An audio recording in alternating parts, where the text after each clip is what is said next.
Hello everyone, welcome back to my channel. তো চলে এসেছি আজকের নতুন ব্লগ নিয়ে। আশা করছি আপনারা সকলে সুস্থ আছেন, ভালো আছেন। পুরী থেকে আসার পর শরীরটা খুব একটা ভালো ছিল না, তাই ব্লগগুলো কন্টিনিউ করতে পারিনি। তাই অনেকটাই লেট হয়ে গেল ব্লগগুলো দিতে।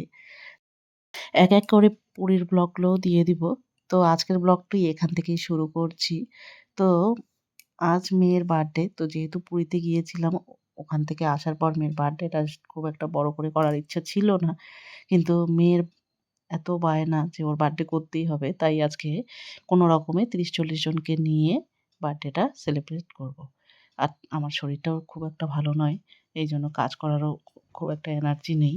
তো আমাদের যে হাল্লা পার্টির সবাই রয়েছে ওরা একটু এসে হেল্প করছে আমাকে। এদিকে আমাকে একটু কোর্টেও যেতে হয়েছে। অনেকদিন ধরে কোর্ট যেহেতু বন্ধ গেছে, যেহেতু পুরীতে গিয়েছিলাম, তাই আজকে একটু কোর্টে যেতে হয়েছে। অনেক কাজ পেন্ডিং ছিল। তো কোর্ট থেকে আমি তাড়াতাড়ি চলে এসেছি। আসার পর এদিকে আমার হাল্লা পার্টির সবাই চলেও এসেছে। ওরা এসে সবজি-টবজিগুলো কাটাকাটি করলো। আর খুব শর্টেই এই বার্থডেটা করছি। বাড়ির পাশে যাদেরকে না বললেই হয় না, তাদেরকে নিয়েই ছোট করেই বার্থডেটা করছি। আর মেয়ের ২-১ জন ফ্রেন্ডকে বলা হয়েছে। ভেবেছিলাম এই বছরে শুধু কেকটা কেটেই রেখে দিব। কিন্তু মেয়ের বায়না, এর জন্য করতেই হচ্ছে। সবচেয়ে বড় কথা, শুধু প্রোগ্রাম করলেই তো হবে না।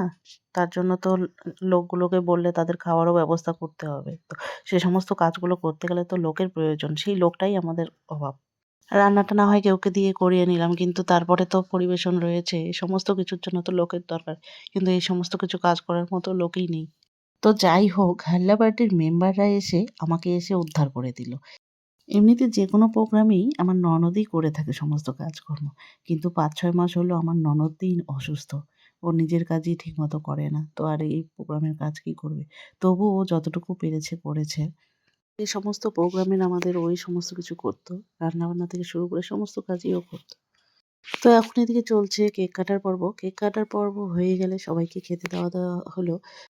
আর মেনুতে করা হয়েছে ফ্রাইড রাইস, আবার সাদা ভাত। যাদের সাদা ভাত খাওয়ার ইচ্ছে তারা সাদা ভাত খাবে, আর যাদের ফ্রাইড রাইস খাওয়ার ইচ্ছে ফ্রাইড রাইস।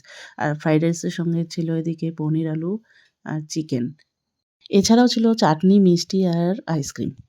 এবছরে যেহেতু করার প্ল্যান ছিল না, হঠাৎ করে তাই প্ল্যানটা হয়ে গেল। তো এইটুকুই ব্যবস্থা করেছি এইবার। যারা ব্লগটি দেখছেন তারা অবশ্যই মেয়েকে আশীর্বাদ করবেন। আর কামনা করবেন যাতে আমি ভালোভাবে মেয়েটাকে মানুষ করতে পারি। তো আজকের এই ব্লগটি এখানেই শেষ করছি। ভালো লাগলে অবশ্যই লাইক, শেয়ার আর কমেন্ট করবেন। আর চ্যানেলটি সাবস্ক্রাইব করে পাশে থাকবেন।